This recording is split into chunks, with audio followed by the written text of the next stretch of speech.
नमस्कार, मैं राहुल ओझा आपके साथ। मोदी कैबिनेट में बड़े बदलाव की उल्टी गिनती शुरू हो गई है। बीजेपी के नए राष्ट्रीय अध्यक्ष नितिन नवीन भी अपनी नई टीम का खाका तैयार कर चुके हैं। 2 जुलाई को गृह मंत्री अमित शाह, नितिन नवीन और बीएल संतोष के बीच एक बहुत अहम बैठक हुई।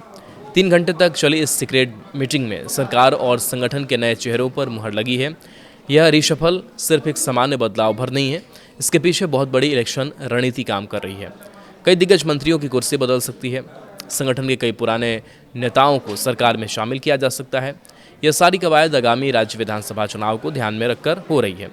खासकर उन राज्यों पर फोकस है जहां पार्टी को अपना दम दिखाना है। एनडीए के सहयोगियों को भी कैबिनेट में बड़ी जिम्मेदारी मिलने की उम्मीद है।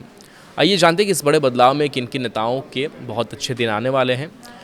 तो नितिन नवीन महज 45 साल की उम्र में बीजेपी के सबसे युवा राष्ट्रीय अध्यक्ष बने हैं। उनकी नई टीम में कई युवा और फ्रेश चेहरे शामिल होने जा रहे हैं। संगठन इस नए स्ट्रक्चर में अनुभव और नई पीढ़ी का एक शानदार बैलेंस देखने को मिलेगा। राष्ट्रीय उपाध्यक्ष, महासचिव और केंद्रीय मीडिया टीम में नियुक्तियों पर अंतिम चर्चा हो रही है। इस नई टीम को क्षेत्रीय और जातीय समीकरणों के हिसाब से डिजाइन किया जा रहा है। उन राज्यों को सबसे ज़्यादा तरजीह मिल रही है जहां विधानसभा चुनाव होने वाले हैं। पार्टी का पूरा फोकस ज़मीनी स्तर पर मजबूती लाने पर है। कैबिनेट रिशफल को लेकर सत्ता के गलियारों में हलचल बहुत तेज़ है। रिपोर्ट्स के मुताबिक कई केंद्रीय मंत्रियों को अब संगठन में भेजा जा सकता है। वहीं संगठन के कई दिग्गज नेताओं को सरकार में बड़ी जिम्मेदारी मिल सकती है। मौजूदा कॉमर्स मिनिस्टर की अगर बात करें तो ऐसे में ये माना जा रहा है कि ऐसे जो रिशफल हो रहे हैं उसमें बाकी जो घटक दल हैं या फिर वैसे जो दल जो बाहर से निकल कर के आए एनडीए में शामिल हुए उनको भी जगह मिलेगी।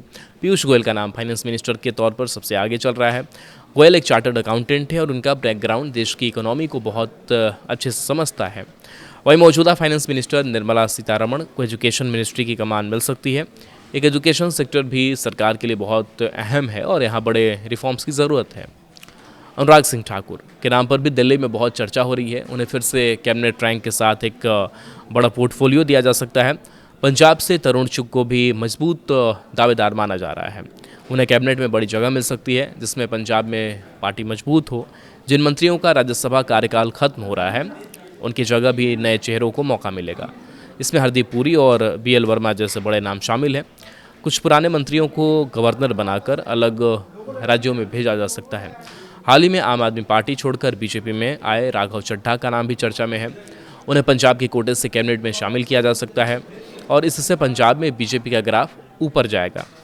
शिवसेना गुट की ताकत भी लगातार बढ़ रही है। इसके चलते श्रीकांत शिंदे या एकनाथ शिंदे की किसी करीबी नेता को मंत्री पद मिलना लगभग तय है। जेडीयू चीफ नीतीश कुमार भी केंद्र में अपनी पार्टी के लिए बड़ा रोल चाहते हैं। उनकी डिमांड को देखते हुए जेडीयू का वजन कैबिनेट में बढ़ सकता है। इसके साथ ही संजय दीना पाटिल को हेल्थ सेक्टर में बड़ी जिम्मेदारी दी जा सकती है।